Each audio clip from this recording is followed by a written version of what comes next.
আসসালামু আলাইকুম। পাসপোর্টের ভুল ত্রুটি সংশোধনের জন্য কি করতে হবে? পাসপোর্টে যদি ভুল ত্রুটি হয় সেক্ষেত্রে সংশোধনের জন্য www.epassport.gov.bed এই ওয়েবসাইটে প্রবেশ করে আবেদন করতে হবে।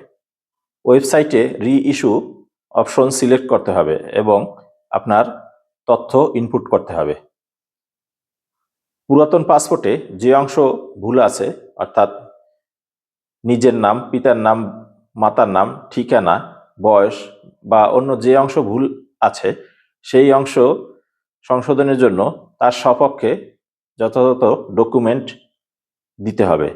যেমন আপনার নিজের নাম যদি ভুল থাকে সেক্ষেত্রে এনআইডি কপি আপনি সাবমিট করতে হবে।